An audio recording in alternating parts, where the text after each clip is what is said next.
আসসালামু আলাইকুম ওয়া রাহমাতুল্লাহি ওয়া বারাকাতুহু।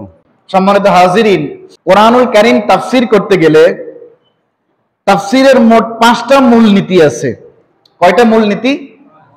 কোরআনের তাফসীরের 5টা মূলনীতি আছে, এগুলো আমরা আগে জানতে হবে। 1 নাম্বার মূলনীতি হলো তাফসীরুল কোরআন বিল কোরআন। তাফসীরুল কোরআন বিল কোরআন অর্থাৎ কোরআন দিয়ে কোরআনের তাফসীর। কোরআন দিয়ে কোরআনের তাফসীর। কোরআনের এক আয়াতের তাফসীর আরেক আয়াত।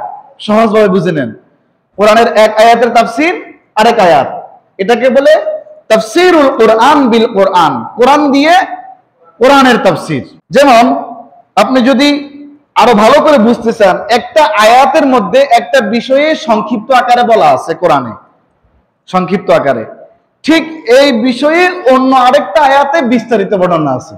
তাইলে এই দ্বারা আমরা বুঝতে পারলাম কোরআনের এক আয়াত আরেক আয়াতের তাফসীর। মহান আল্লাহ রাব্বুল আলামিন কোরআনুল কারীমের 23 নাম্বার পারা 39 নাম্বার সূরা, সূরা জুমারের 23 নাম্বার আয়াতের মধ্যে বলতেছেন, আল্লাহু নাযালা আহসানাল হাদিসি কিতাবাম মুতাশাবিহাম মাসানি তাকশাইরু মিনহু জুলুদুল্লাযীনা ইয়াখশাউনা রাব্বাহুম সুম্মা তালিনু জুলুদুহুম ওয়া কুলুবুহুম ইলা যিকরিল্লাহ যালিকা হুদাল্লাহি ইয়াহদি বিহি মান ইয়াশাউ ওয়া মান ইউদ্লিলিল্লাহু ফামা লাহু মিন হাদ। আমার আল্লাহ রাব্বুল আলামিন কোরআনুল কারীমের মধ্যে বলেন, আল্লাহু নাযালা আহসানাল হাদিসি কিতাবাম মুতাশাবিহাম মাসানি, অর্থাৎ আল্লাহ রাব্বুল আলামিন সর্বোত্তম বাণী অবতীর্ণ করেছেন এমন কিতাব, যে কিতাবটা হচ্ছে সামঞ্জস্যপূর্ণ। এই কিতাবটা হচ্ছে সামঞ্জস্যপূর্ণ এবং এই কিতাবের মধ্যে বিষয়াবলীর পুনরাবৃত্তি করা আছে। সুবহানাল্লাহ বলবেন না? এক জায়গায় যদি সংক্ষিপ্ত থাকে, কোরআনের অন্যত্র এটার বিবরণ দেয়া আছে, বিস্তারিত বলা আছে। এটাই কোরআনের স্পেশাল বৈশিষ্ট্য। আল্লাহু আকবার।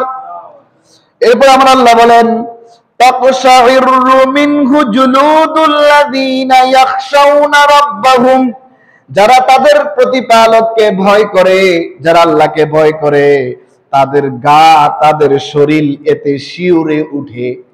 কি উঠে? শরীর শিউরে উঠে। সুম্মা তালিনু জুলুদুহুম ওয়া কুলুবুহুম ইলা যিকরিল্লাহ, আল্লাহ বলেন তখন যাদের শরীরটা শিউরে উঠে, তখন তাদের দেহ মন আল্লাহ তাআলার স্মরণে, আল্লাহ তাআলার জিকিরের প্রতি বিনম্র হয়ে যায়। আল্লাহ তাআলার স্মরণের প্রতি কি হয়ে যায়? বিনম্র হয়ে যায়। অর্থাৎ আরো সহজ ভাষায় বলি, আল্লাহ রাব্বুল আলামিনের স্মরণে ওই ব্যক্তি নিমজ্জিত হয়ে যায়। আল্লাহ রাব্বুল আলামিনকে ওই ব্যক্তি অন্তরের অন্তঃস্থল থেকে মহব্বত করা শুরু করে। কারণ আল্লাহর আয়াত, আল্লাহর নিদর্শনাবলী ওই ব্যক্তি দেখার পর, শোনার পর তার শরীরটা শিউরে উঠছে এবং তার দেহ ও মনকে আল্লাহ তাআলার ইবাদতের জন্য ওয়াকফ করে দিয়েছে। আমার আল্লাহ এরপর বলেন, যালিকা হুদাল্লাহি ইয়াহদি বিহি মান ইয়াশাউ, এটা হলো আল্লাহ রাব্বুল আলামিনের হেদায়েত। এটা কার হেদায়েত? আল্লাহ রাব্বুল আলামিনের হেদায়েত। যাকে ইচ্ছা আল্লাহ রাব্বুল আলামিন এইটার দ্বারা হেদায়েত দান করেন। সুবহানাল্লাহ বলবেন না? তাহলে হেদায়েতের মালিক কে? আল্লাহ রাব্বুল আলামিন। ওয়া মান ইউদ্লিলিল্লাহু ফামা লাহু মিন হাদ, আর আল্লাহ যাকে পথহারা করেন, আল্লাহ যাকে গোমরা করেন, তার কোনো পথ প্রদর্শক নাই। আল্লাহর সাথে যে ব্যক্তি গাদ্দারি করে, কুফরি করে, শিরক করে, বেদাত করে, যে ব্যক্তি কি করে? পথহারা হয়ে যায়, আল্লাহর পথে থাকে না, অন্যত্র চলে যায়, শয়তানের পদাঙ্ক অনুসরণ করে। আল্লাহ বলেন তাদের জন্য কোনো পথ প্রদর্শক নাই। হেদায়েতের যে দাওয়াত, এই দাওয়াত দিবে পথ প্রদর্শকগণ। এই পথ প্রদর্শক ওই কাফেরদের জন্য নাই, কারণ কাফেররা পথ প্রদর্শকদের কথা শুনে নাই, কোরআনটারে গ্রহণ করে নাই, রাসূল আরবীকে গ্রহণ করে নাই, আল্লাহকে তো মানেই না। ওরা একাধিক খোদায় বিশ্বাসী। নাউজুবিল্লাহ। দুই নাম্বার তাফসীরের মূলনীতি তাফসীরুল কোরআন বিস সুন্নাহ, তাফসীরুল কোরআন বিস সুন্নাহ। রাসূলুল্লাহ সাল্লাল্লাহু আলাইহি ওয়াসাল্লামের হাদিসের মাধ্যমে কোরআনের তাফসীর। আল্লাহু আকবার বলেন। এই কোরআনুল কারীমের তাফসীর হচ্ছেন রাসূলের হাদিস। আল্লাহু আকবার বলেন। এই কোরআনটা আল্লাহ রাব্বুল আলামিন আল্লাহর হাবিবের উপর সুদীর্ঘ 23 বছরে আল্লাহ রাব্বুল আলামিন আল্লাহর হাবিবের উপরে কোরআনুল কারীমকে অবতীর্ণ করলেন। আর রাসূলুল্লাহর কাছে আল্লাহ যেহেতু কোরআনুল কারীম অবতীর্ণ করলেন, রাসূলের চাইতে বড় কোরআনের ব্যাখ্যাকারী আর কেউ হতে পারে না। এজন্য রাসূলুল্লাহর হাদিস হচ্ছে কোরআনের ব্যাখ্যা, রাসূলুল্লাহর হাদিস হচ্ছে কোরআনের ব্যাখ্যা। এটা 2 নম্বর পয়েন্ট। রাসূলুল্লাহ সাল্লাল্লাহু আলাইহি ওয়াসাল্লাম হলেন কোরআনের ব্যাখ্যাদাতা, কারণ আল্লাহ রাব্বুল আলামিন ওনার উপর কোরআন অবতীর্ণ করেছেন এবং কোন আয়াত দ্বারা কি বোঝানো হয়েছে, কোন সূরার কোন আয়াত দ্বারা কি বোঝানো হয়েছে, এটা আল্লাহ তো আল্লাহর হাবিবকে জানায়া দিয়েছেন, আল্লাহর হাবিব জানেন। আর আল্লাহর হাবিব জানানোর কারণে, জানার কারণে আল্লাহর হাবিব উম্মতে মুহাম্মদীকে জানায়া দিয়েছেন, সাহাবায়ে কেরামকে জানায়া দিয়েছেন। আজ অবধি পর্যন্ত এই পয়গাম চলতেছে। আরো শুনলে আশ্চর্য হয়ে যাবেন, রাসূলুল্লাহ সাল্লাল্লাহু আলাইহি ওয়াসাল্লাম যখন এই আমাদের মতো এই দুনিয়ার জীবনে ছিলেন, তখন সাহাবায়ে কেরাম বলতেন, ইয়া রাসূলুল্লাহ, ইয়া হাবিবাল্লাহ, কোরআনের ব্যাখ্যা বুঝাইয়া দেন। রাসূলুল্লাহ সাল্লাল্লাহু আলাইহি ওয়াসাল্লাম কোরআনের ব্যাখ্যা বুঝাইয়া দিত। রাসূলের প্রতি কোরআন অবতীর্ণ হলে, ওহী নাজিল হলে রাসূলুল্লাহ সাল্লাল্লাহু আলাইহি ওয়াসাল্লাম এটা সবাইকে পড়ে শোনাতেন। আল্লাহু আকবার। এবং এটা সবাইকে এটার বিধানগুলো, বিধান, হুকুম, আহকাম রাসূলুল্লাহ সাল্লাল্লাহু আলাইহি ওয়াসাল্লাম সাহাবায়ে কেরামকে জানায়া দিতেন। এখন রাসূলুল্লাহ সাল্লাল্লাহু আলাইহি ওয়াসাল্লাম রওজায়ে আতহারে তো কোরআনের ব্যাখ্যাটা কিভাবে নিব? রাসূলুল্লাহ সাল্লাল্লাহু আলাইহি ওয়াসাল্লামের লক্ষ লক্ষ হাদিস রয়েছে। রাসূলুল্লাহ সাল্লাল্লাহু আলাইহি ওয়াসাল্লাম লক্ষ লক্ষ হাদিসের আলোকে আমরা কোরআনের ব্যাখ্যাটা নিয়ে নিব। তাফসীরে দুররে মানসুর, তাফসীরে দুররে মানসুর নামে একটা তাফসীর কিতাব আছে। এটা পুরাটা কোরআনের প্রত্যেকটা আয়াতের ব্যাখ্যা হাদিস দ্বারা করা হয়েছে। সুবহানাল্লাহ বলেন। রাসূলুল্লাহ সাল্লাল্লাহু আলাইহি সাল্লামের প্রত্যেকটা হাদিস দিয়ে এই কোরআনুল কারীমের প্রত্যেকটা আয়াতের ব্যাখ্যা করা হয়েছে।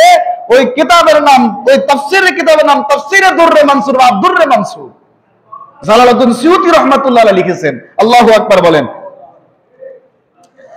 বাবা আমার গাবীর মানাজাত, মহান আল্লাহ রাব্বুল আলামিন কোরআনুল কারীমের 14 নম্বর পারা 16 নম্বর সূরা, সূরা আন-নাহলের 44 নম্বর আয়াতের মধ্যে বলেন, ওয়া আনজালনা ইলাইকা যিকরা লিতুবাইয়িনা লিন-নাসি মা নুযিলা ইলাইহিম ওয়া লাআল্লাহুম ইয়াতাফাক্কারুন।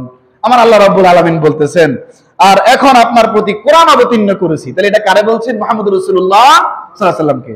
আমি এখন আপনার প্রতি কোরআন অবতীর্ণ করেছি, মানুষের মাঝে আপনি স্পষ্টভাবে তাহা বুঝিয়ে দিন। আল্লাহু আকবার বলেন। মানুষের মাঝে স্পষ্টভাবে কোরআনটাকে বুঝিয়ে দেওয়ার জন্য আমি আপনার নিকট হাবিব কোরআন অবতীর্ণ করেছি, যা তাদের প্রতি অবতীর্ণ করা হয়েছে, আর যাতে তারা চিন্তা ভাবনা করে।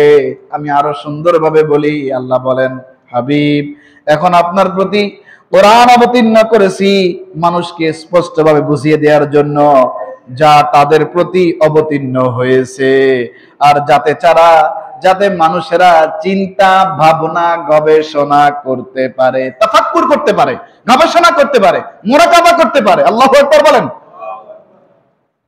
3 নাম্বার হচ্ছে তাফসীরুল কোরআন বিআকওয়ালিস সাহাবা, তাফসীরুল কোরআন বিআকওয়ালিস সাহাবা, সাহাবীগণের কথার মাধ্যমে কোরআনের তাফসীর। রাসূলুল্লাহ সাল্লাল্লাহু আলাইহি ওয়াসাল্লামকে আল্লাহ রাব্বুল আলামিন কোরআন নাজিল করেছেন রাসূলের উপর। রাসূলুল্লাহ সাল্লাল্লাহু আলাইহি ওয়াসাল্লাম যখন রওজায়ে আতহারে চলে গেলেন, এই দুনিয়ার সফর যখন রাসূলুল্লাহ শেষ করে ফেললেন, রাসূলুল্লাহ সাল্লাল্লাহু আলাইহি ওয়াসাল্লাম যখন রওজায়ে আতহারে শায়িত হয়ে গেলেন, রাসূলুল্লাহ সাল্লাল্লাহু আলাইহি ওয়াসাল্লাম থেকে কোরআনের ব্যাখ্যা শিখেছে কে? সাহাবায়ে কেরাম। কারা? সাহাবীরা। এই সাহাবীদের কথার মাধ্যমে কোরআনের ব্যাখ্যা, এটা কোরআন তাফসীরের ৩য় নাম্বার মূলনীতি। কথা কি বুঝতে পেরেছেন? সহজ ভাষায় বলি, রাসূলুল্লাহ সাল্লাল্লাহু আলাইহি ওয়াসাল্লামের ছাত্র কারা? সাহাবীরা।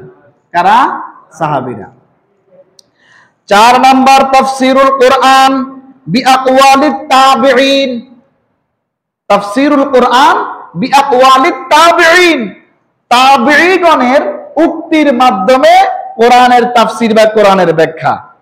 রাসূলের একখানা হাদিস সহিহ বুখারীর 2652 নম্বর একখানা হাদিস বুখারী শরীফের মধ্যে আসছে, আল্লাহ রাসূল সাল্লাল্লাহু আলাইহি ওয়াসাল্লাম ডাক দিয়ে বলেন, খায়রুন নাসে করনি, খায়রুন নাসে করনি, মানুষের মধ্যে সবচেয়ে উত্তম লোক হলো আমার যুগের লোক। সুবহানাল্লাহ বলেন। রাসূলুল্লাহ সাল্লাল্লাহু আলাইহি ওয়াসাল্লাম বলেন, এই মানুষের মধ্যে সবচেয়ে উত্তম লোক হলো রাসূলে আরবী সাল্লাল্লাহু আলাইহি ওয়াসাল্লামের জামানার লোকগুলো। আল্লাহু আকবার। ২ নাম্বার সহিহ বুখারীতে আসে, রাসূলে আরবী সাল্লাল্লাহু আলাইহি ওয়াসাল্লাম বলেন, সুম্মাল্লাযীনা ইয়ালুনাহুম, আল্লাহু আকবার, আল্লাহু আকবার, তারপর যারা আসবে তারা, সুম্মাল্লাযীনা ইয়ালুনাহুম, তারপর তাদের পরে যারা আসবে তারা, অতঃপর ৩টা স্তর এখানে বলা হয়েছে। রাসূলুল্লাহ সাল্লাল্লাহু আলাইহি ওয়াসাল্লামের ছাত্র সাহাবায়ে কেরাম, সাহাবীরা রাসূলুল্লাহ সাল্লাল্লাহু আলাইহি ওয়াসাল্লামের জামানায় সবচেয়ে ভালো মানুষ, সবচেয়ে উত্তম মানুষ। সাহাবায়ে কেরামের ছাত্র হচ্ছে তাবিঈগণ। কারা? তাবিঈ। তাবিঈ বলেন কি? সাহাবীদের ছাত্র তাবিঈ। এই তাবিঈরাও ভালো উত্তম লোক রাসূলের পরবর্তী জামানায় যুগে। রাসূলুল্লাহ সাল্লাল্লাহু আলাইহি ওয়াসাল্লাম বলেন, তারপরের মানুষরাও উত্তম। তারা কারা? তাবিঈগণের ছাত্র তাবে তাবিঈ। তাবিঈগণের ছাত্র তাবে তাবিঈ, এদের ব্যাপারে আমার আল্লাহ রাসূল বলেন, তারা হচ্ছে রাসূলের কাছে সবচেয়ে উত্তম মানুষ। ৫ নাম্বার, সংক্ষিপ্ত আকারে বলতেছি আর কি। ৫ নাম্বার হলো তাফসীরুল কোরআন বিমা তাকতাদিহিল লুগাতুল আরাবিয়্যা, আরবি ভাষার চাহিদার আলোকে কোরআনের তাফসীর। কোরআনুল কারীমটা আরবি ভাষায় অবতীর্ণ হয়েছে। যারা কোরআন সম্পর্কে জ্ঞান রাখে কারা? যারা সাহাবীদের ব্যাখ্যা জেনেছে তাবিঈদের মাধ্যমে, তাবিঈদের ব্যাখ্যা জেনেছে তাবে তাবিঈদের মাধ্যমে, তাবে তাবিঈদের ব্যাখ্যা জেনেছে উলামায়ে কেরামের মাধ্যমে। জানার পর ওই ব্যক্তি আরবি ভাষায় পাণ্ডিত্য অর্জন করেছে। সে কোরআনুল কারীম খুলে খুলে পড়তেছে আর বুঝতেছে, কোরআনটা আরবিতে সে ব্যাখ্যা লিখতেছে আরবিতে। এইভাবে আজকে যে তাফসীরটা, তাফসীর কিতাব থেকে তাফসীর করব, তাফসীর জালালাইনটা এইভাবেই লেখা হয়েছে, তাফসীরুল কোরআন বিমা তাকতাদিহিল লুগাতুল আরাবিয়্যা, আরবি ভাষার চাহিদার আলোকে কোরআনের তাফসীর। কেননা আল্লাহ রাব্বুল আলামিন কোরআনুল কারীমকে আরবি ভাষায় অবতীর্ণ করেছেন। কোন ভাষায়? রাসূলুল্লাহ সাল্লাল্লাহু আলাইহি ওয়াসাল্লাম যদি সৌদি আরবের মধ্যে হুজুর সাল্লাল্লাহু আলাইহি ওয়াসাল্লামের শুভ আগমন না করে অন্য কোন দেশে শুভ আগমন করতেন, আশা করা যায় ওই দেশের মাতৃভাষা অনুযায়ী কোরআনটা অবতীর্ণ হতো। আমার আল্লাহ রাব্বুল আলামিন এর ফেরেশতা, জান্নাত, এরপর আপনার জাহান্নাম, আমরা ভালোগুলো বলি জান্নাত, ঠিক আছে নি, আসমান এবং ফেরেশতা সবার ভাষা আরবি। সবার ভাষা কি? তা আল্লাহ রাসূলকে আল্লাহ রাব্বুল আলামিন আরবি করে পাঠিয়েছে। এজন্য অনেকে বলে রাসূলে আরবি সাল্লাল্লাহু আলাইহি ওয়াসাল্লাম। মহান আল্লাহ রাব্বুল আলামিন কোরআনুল কারীমের 25 নম্বর পারা 43 নম্বর সূরা, সূরা যুখরুফের 3 নম্বর আয়াতে বলেন, ইন্না জাআলনাহু কুরআনান আরাবিয়্যান লাআল্লাকুম তাকিলুন। আল্লাহ বলেন, আমি কোরআনুল কারীমকে আরবি ভাষায় অবতীর্ণ করেছি যাতে তোমরা বুঝতে পারো। কারণ আমরা বুঝিনি, কোন আমরা বাঙালি আরবি বুঝি না। কথা বলেন না কে? এখন আমাদের জানা উচিত কোরআনের জ্ঞান শিক্ষা করতে হবে কি হবে না? আজকে যে মজলিসে আপনারা বসে আছেন, যেখানে বসে আছেন, 1 নাম্বার এটা মসজিদ দামি, 2 নাম্বার হচ্ছে কোরআন তাফসীরের স্থান হয়ে গেছে। এটা হওয়াতে এটা আরো দামি হয়ে গেছে।